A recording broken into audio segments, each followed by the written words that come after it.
All right, let's talk Dallas Cowboys. I'm Nick, and this is our daily Cowboys show. Training camp in Oxnard is done. Cowboys preparing for their second preseason game against the Baltimore Ravens. A lot of things to see there. A lot of young players expected to get a lot more playing time. Really see who's going to make this team move up and down the depth chart. Still some other interesting news to get into, but we always like to start the show with a little bit of a palate cleanser. How about a little stat of the day, chart of the day? And right now, going around online is a discourse involving Mazi Smith, the third-year defensive tackle for the Dallas Cowboys. And most people can agree he's been a disappointment. But there's been some sort of, I'll say, after the fact people that have been looking at very select plays and snaps here or there saying, look, Mazi Smith is getting better and better. He's a lot better than people think he is. And I just went by and looked at the data. I can bring up the film. We can do that one of these days that follow. We'll see how he does in the second preseason game. But I just want to show you guys the data when it comes to Mazi Smith. So let me pull it up right here, our chart of the day. So this is his game-by-game PFF grade. And I know PFF is flawed. It's far from perfect, but it's a good, solid overall viewpoint of a player's performance.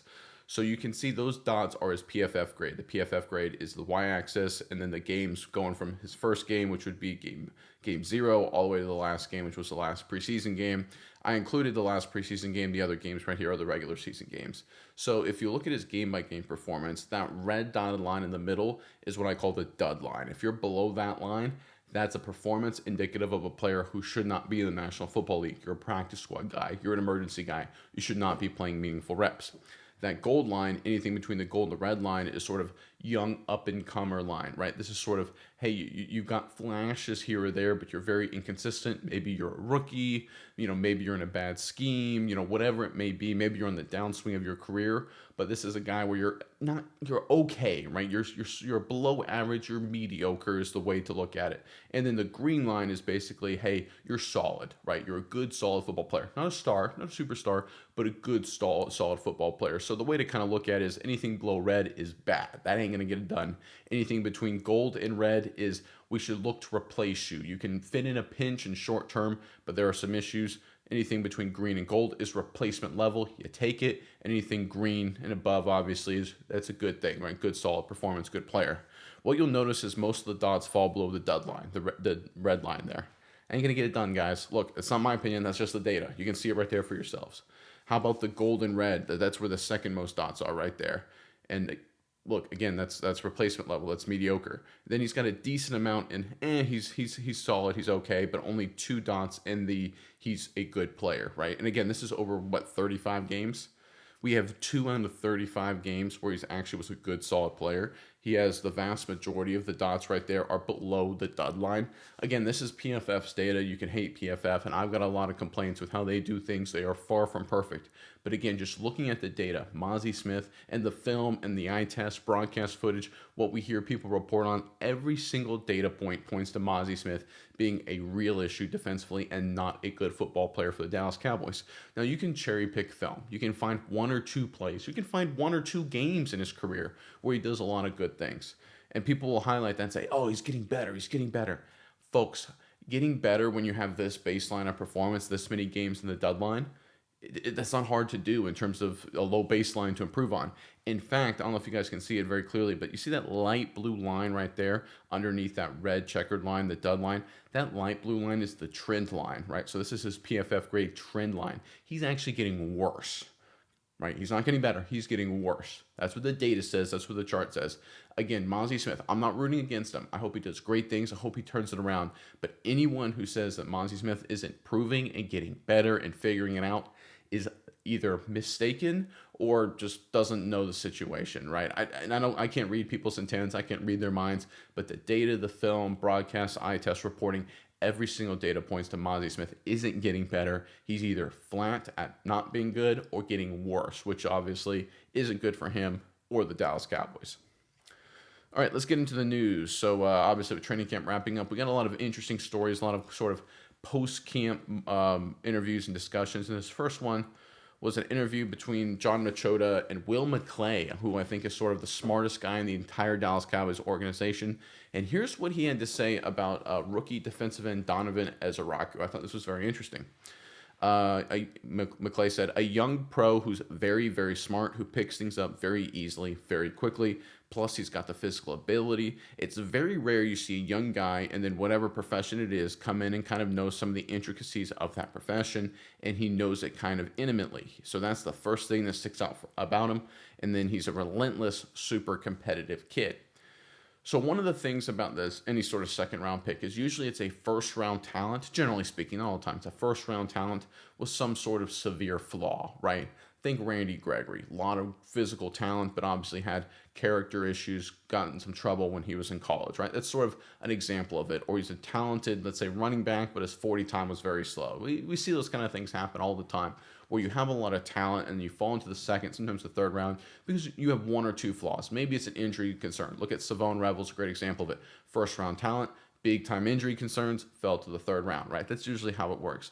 What's interesting with Ezeiruaku is that you go through his scouting report and you go through his preseason performance, is there really aren't any severe flaws. I mean, you can nitpick little things here and there, but there's nothing to indicate that should not have been a mid-first round guy, that he was a first round talent that fell to the Dallas Cowboys. Now you look at his mental mindset, what he's doing. Will McClay's comments here. Again, McClay, you talk about a guy who knows his stuff.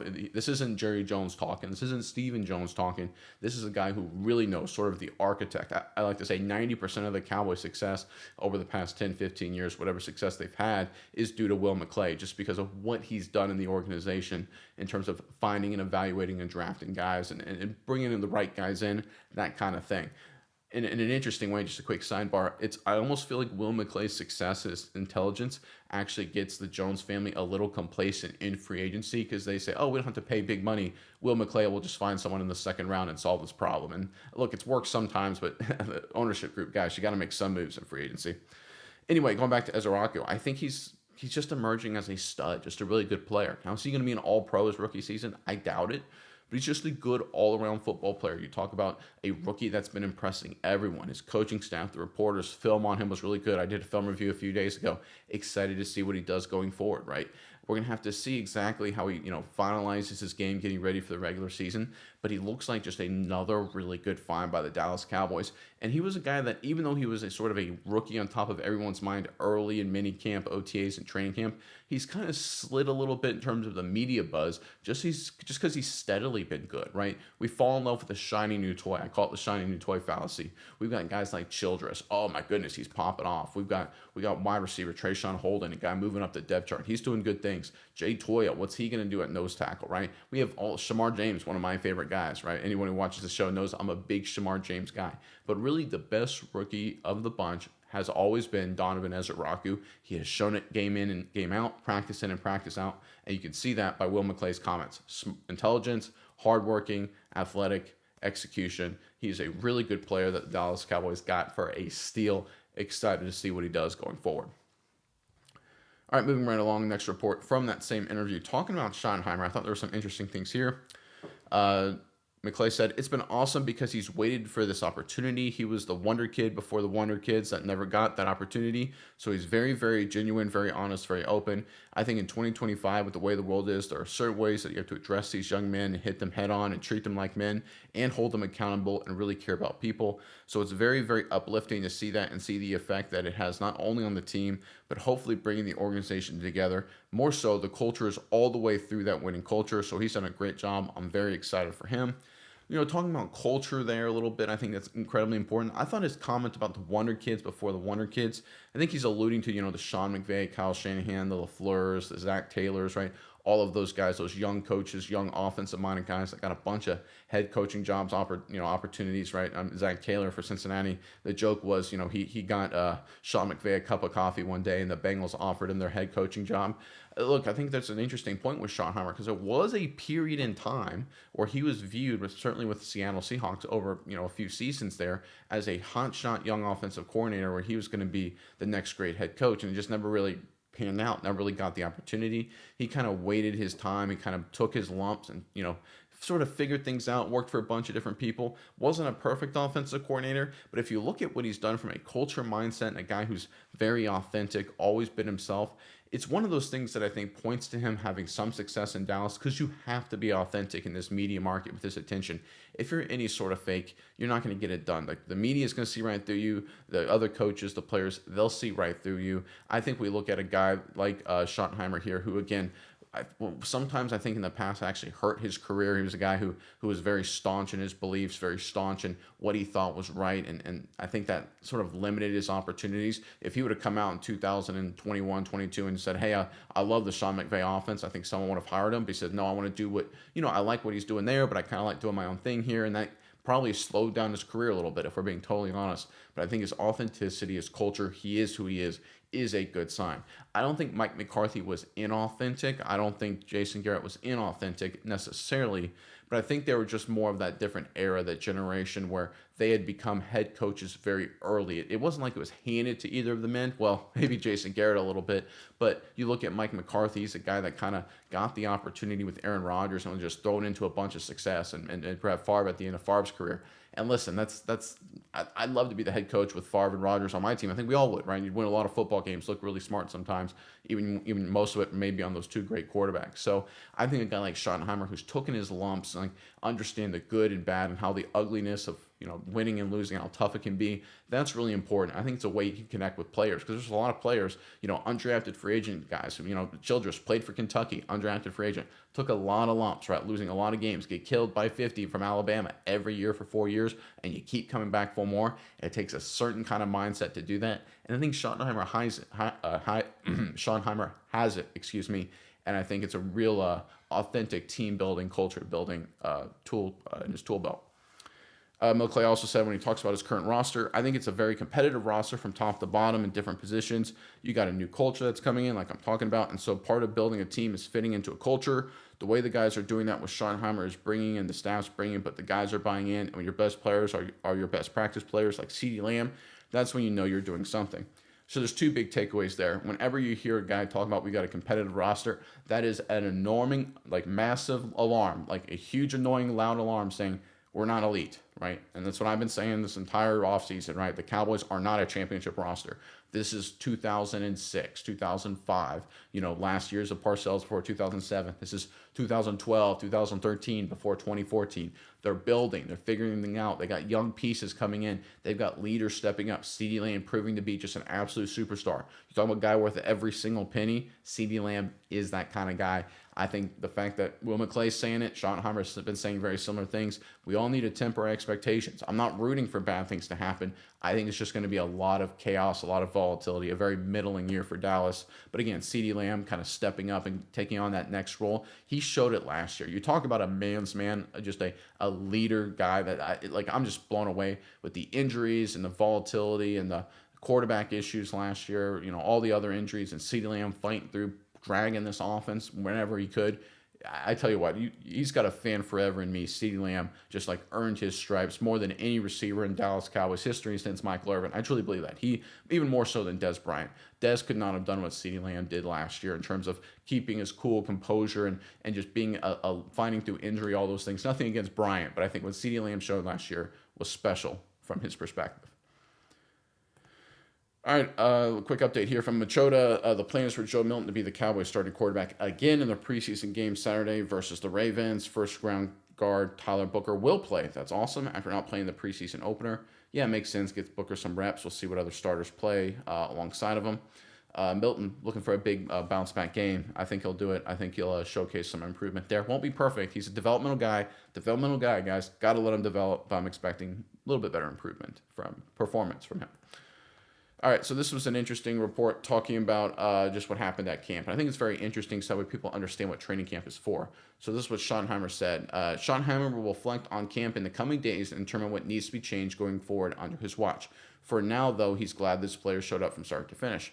I think we got a lot of work done. We came together as a football team. I think that's really important. Schottenheimer said, I thought the energy today was really good. I wasn't sure when you break camp and you're ready to jump on a plane and go back home to your family. You're kind of like, okay, what are they going to do? They did great. One of the most important portions of training camp is to make sure installs are complete across the board in offense and defense. The Cowboys were able to do that, and Schottenheimer used the extra time to revisit certain areas of the game. We got through the installs, and then we actually had a couple extra days. We went and did red zone, re-red zone emphasis, re-run game emphasis, re-third down, 2-minute, things like that. So it flowed pretty good.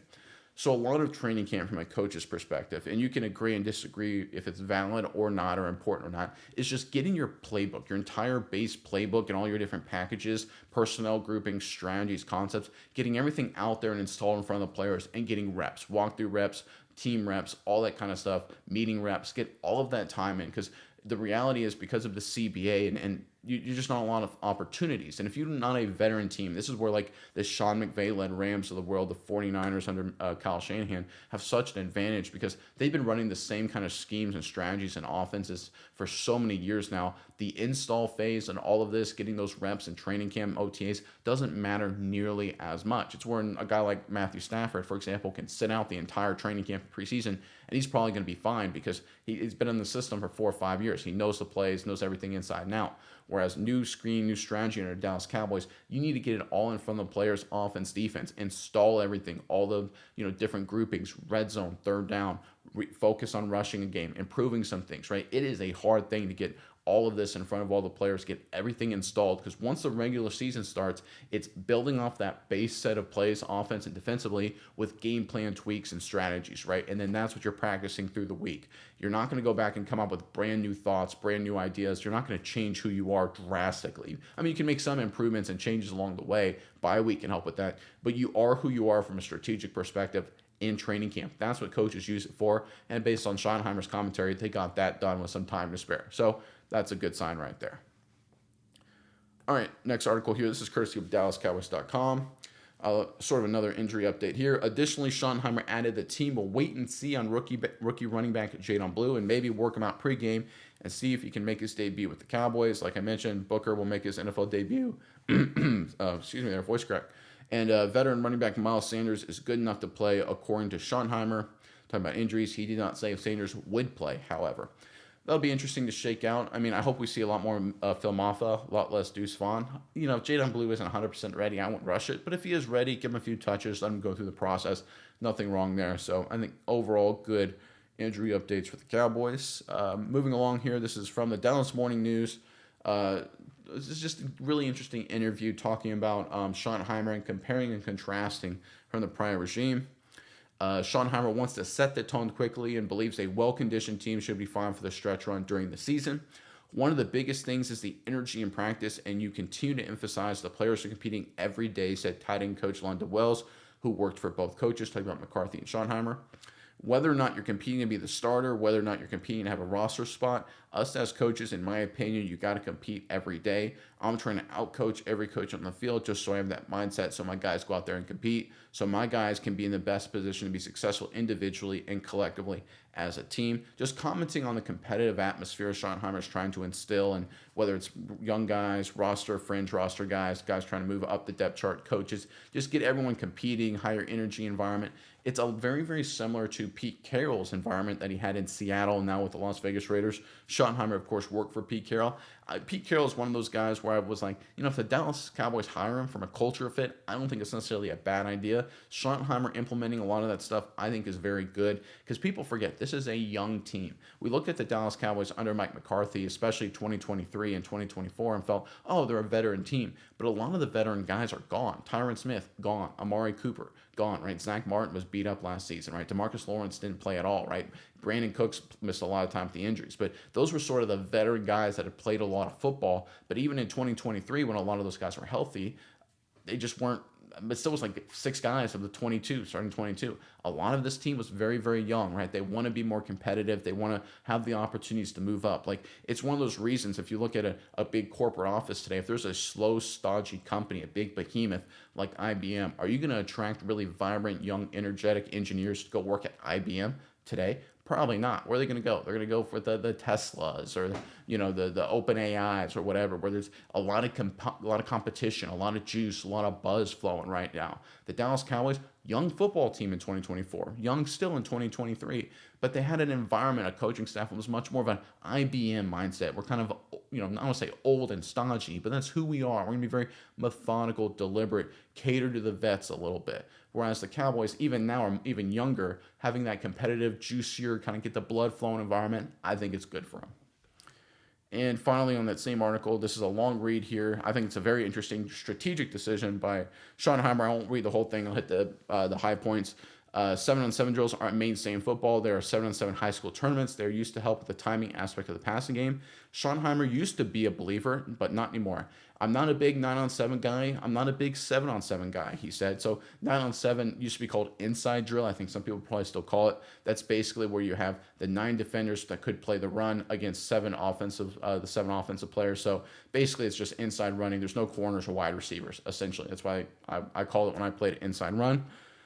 This is a team game, man. If we're running the football, CeeDee Lamb and George Pickens and those guys, they have to go out and take out safeties. That's the game. So when you do 9-7, it's like half your guys aren't out there. I'm a big team period guy.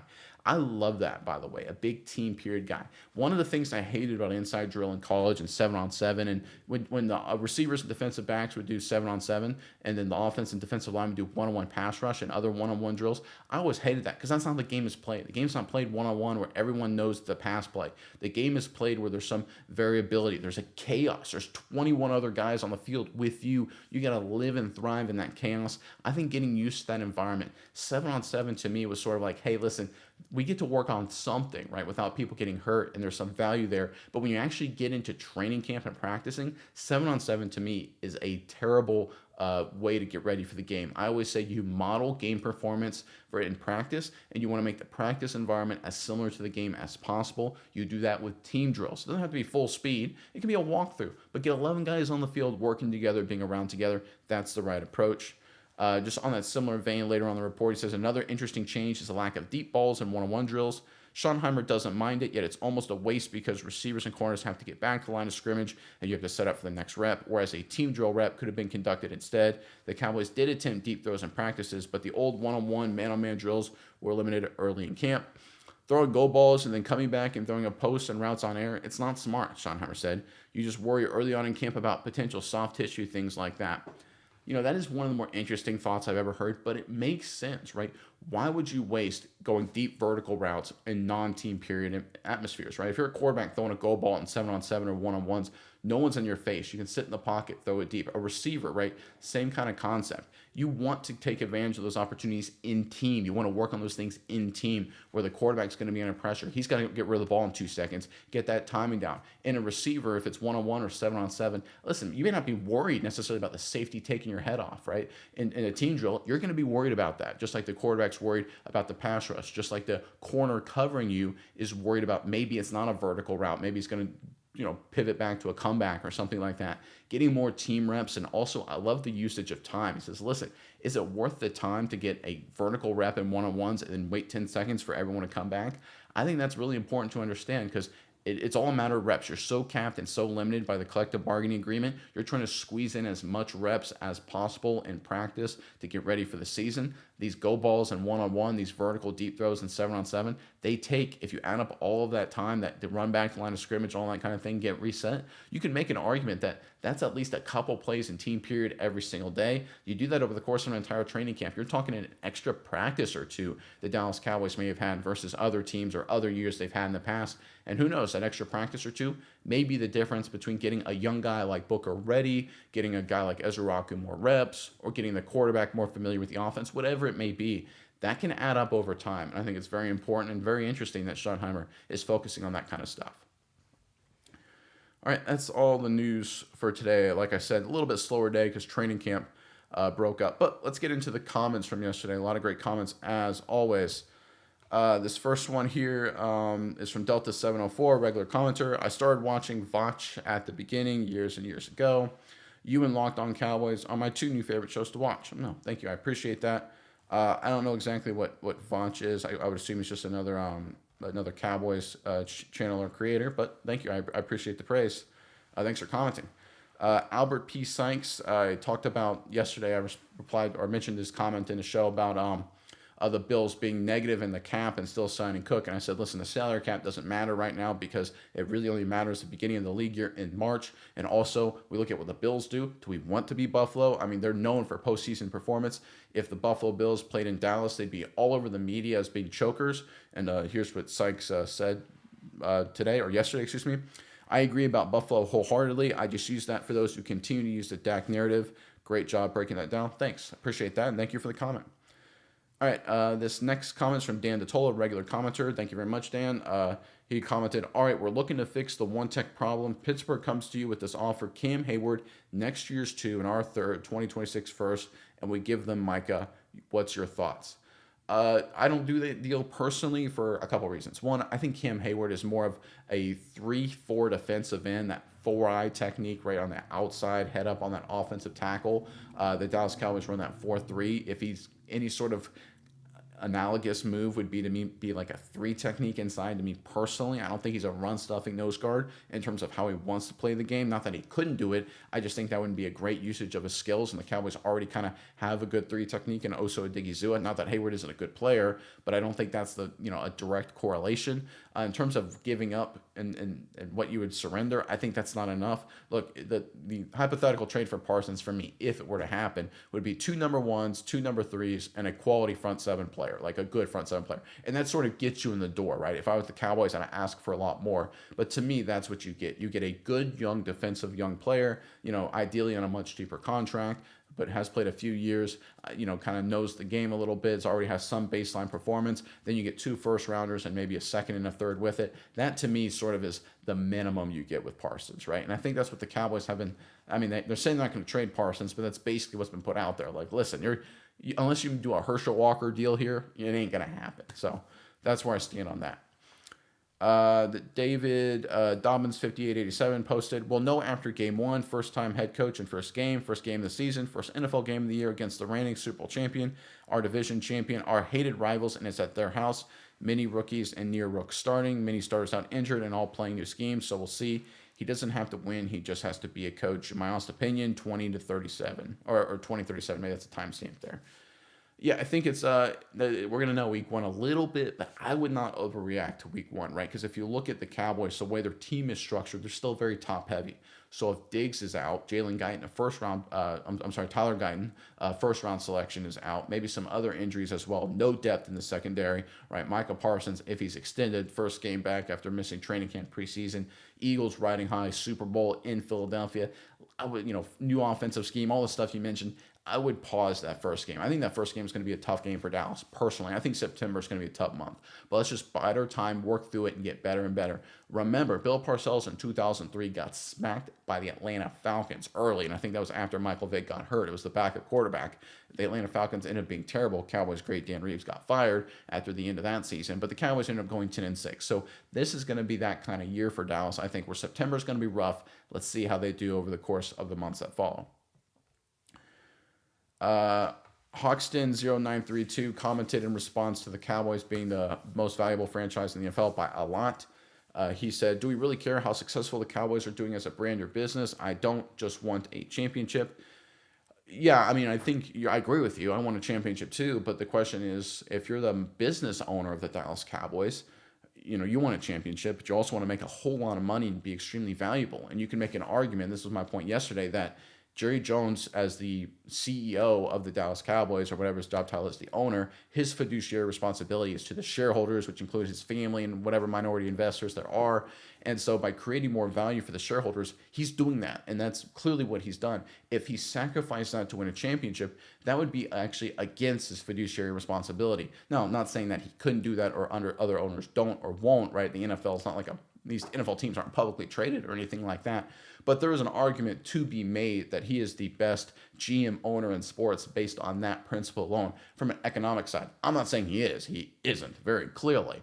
But if you look at it from a businessman's perspective, he's doing a pretty good job, even if the championships aren't there.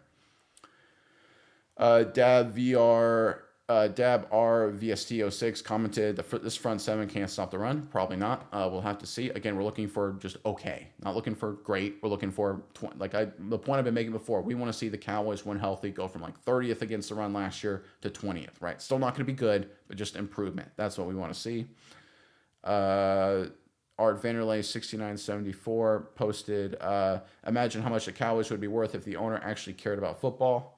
There's an argument to be made, but if you look at teams that have won the Super Bowl recently, the Cowboys are still more valuable. So, I mean, it's one of those weird things, right? If you're in the headlines, if you're in the media, big media market, that's worth more than winning a Super Bowl, apparently. Terrence Liebert, 8655. Sam Williams set the edge for us, bro. He's a good player. I like Sam Williams. I think he's going to be a really nice player. Hassan I Session 7675 commented, just watched a video from Okoye. I don't know who Okoye is. Maybe someone can fill me in the comment section. Break down Mazi Smith's play. I saw where you said the other day, Mazi, you wrote Maxi, but I think you meant Mazi ain't it. Well, you need to stop spreading that BS narrative. Go watch his film, break down, and tell me where you see Mazi not being it. It's one of those things, you can cherry pick film and find good plays. And Mazi Smith will have good plays. And he's had good plays. He's had great games. Like the New York Giants in New York last season was a phenomenal game. He looked like an all-pro that game. But that's not the point with Mazi Smith. The point is he's had so many disastrous performances and just so many just god-awful, right? We talk about that, for example, that Mazi Smith. Let's go to the Giants game. Great game against the Giants. A few weeks later, he gets absolutely obliterated by the Lions. A terrible performance. Has a really bad day, I believe, against Atlanta and San Francisco as well after that. And before that, he got absolutely trundled by the Baltimore Ravens. So if you look at a guy and say, well, I can find these 10 plays and say, hey, he's getting better, look at these. Yeah, but there's 100 other plays around those 10 plays where it's so bad. And that's the problem with Mazi Smith, is that he can't put it together consistently, and his bad plays are just disastrously bad plays, right? It's like a quarterback that throws for 250 yards and 2 touchdowns in a game. You're like, hey, he's a star. I'm like, well, yeah, if you overlook the 4 picks he threw, and if you overlook the 2 interceptions he threw last week, right? Again, the disaster plays, the turnover equivalent plays for a defensive lineman are so bad with Mazi Smith. If Mazi Smith essentially is leading the league in interceptions, if you look at it from a quarterback perspective, you can find the film of, let's say, a Jameis Winston's a great example of this. We can find film of Jameis Winston, plays of Jameis Winston, where he looks like a rock star, throwing for 300 yards. He led the Browns to beat the Baltimore Ravens last year, right? Through a game-winning touchdown pass. Like, he is these moments where he looks great, but he also has a lot of disaster moments as well. He led the league in touchdowns and interceptions in the same season. He's a backup for a reason. Not rooting against him. I think he's a fun player to watch, but that's the reality of it. That's what Mazi Smith is. Mazi Smith is Jameis Winston in terms of defensive tackle play. Again, you can find film, random plays here or there where he looks good. That's not the point, guys. Don't look at random plays. Look at the whole body of work. He has a lot of body of work, and you can realize Mazi Smith ain't where he needs to be. That's just a fact. I'm not rooting against him. That's just a fact. Mighty Pepino 76 posted a couple comments here. I'll read this first one. He said, love the show. My go-to Dallas Cowboys news. I completely disagree that offense wins championships. The offense gets you to the playoffs, but defense wins it. Look at the Patriots in 2011. The best offense, one of the greatest, but it was the Giants D-line that won. How about the greatest show on turf, losing to the nobody Patriots? The Pats won, but defense, Brady was unheard of at that time. I can go on and on. Offense can win, but usually it's a team that has the better defense. Sorry for the poor grammar, was typing at work on the job site. You're not wrong. I guess my larger point here is that all of those teams, let's use 2011 or the 2001 Rams, they got to the Super Bowl, right? Because of their offense. How about the 2018 Rams, or the Patriots, excuse me, when they beat the Rams 13-3 in the Super Bowl? Because of their defense dominating. They got there because of their offense. And that's my point. You get to the big game, you get to that moment 9 times out of 10 because of your offense. In that one game, anything can happen, right? It's a 2-week-long preparation cycle. Smart defensive coordinators will come up with creative stuff. That happens all the time. But the reality is, to make deep postseason runs, it's on the offense, right? And we saw this with Peyton Manning when he had that incredible, just indomitable, just 2 seasons with the Denver Broncos where he had all those crazy numbers. They were making deep playoff runs. He made it to the Super Bowl. Now, he lost against Seattle. You could say, okay, defense wins championships, and that's fair for that one game, but they got to the Super Bowl on the back of Peyton Manning's offense, right? So again, that's what you need. You need, if you want to make a deep postseason run, elite offense. Look at Washington last year. Washington had a terrible defense, right? Dan Quinn, then he scrapped together a competent unit, but they won those 2 playoff games because of their offense. Philadelphia, you could argue, beat the Rams because of their offense and then dropped 55 on Washington, again, because of their offense. Their defense stepped up in those games as well when it was time to be clutch, and then they dominated Kansas City. But this narrative that Philly won the Super Bowl because of their defense exclusively, like they're the 2000 Ravens, is false. They scored 55 on Washington. They scored 28 against a great Rams defense, a legitimately great Rams defense in bad weather conditions in the divisional round. And then they dropped a 40-burger. I know they got help with a couple turnovers, but even if you take away 14 points off turnovers there and give it to Philadelphia, they still scored 26 points on a good Kansas City defense, and they basically called off the dogs in the third quarter. Again, defense is part of the equation. I'm not denying that, but don't sleep on the importance of offense. To me, in today's game, with the rules, like it or not, offense is more important. That's just the way it is. You need defense to be clutch. You absolutely do. I'm not denying that. But offense, and most importantly, quarterback play, that is the key to success. Let's see here. I'm going to get some different people commenting.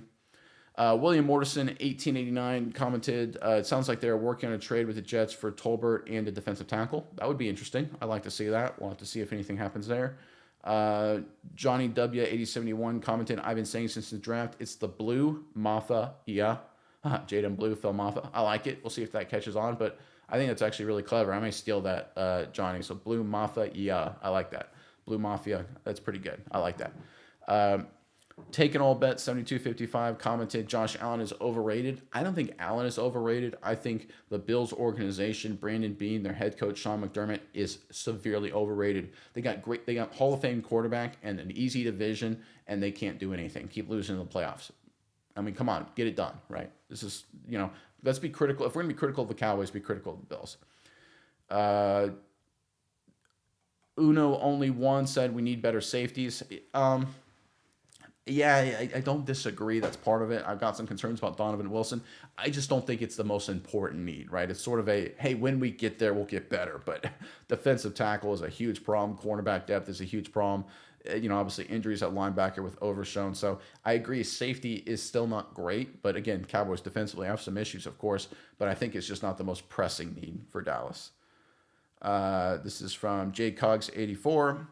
I don't care who the running back is. I just hope he can run the ball well. But if I had to choose, I would want Jadon Blue because the 4.38 speed to be a home run hitter on any carry.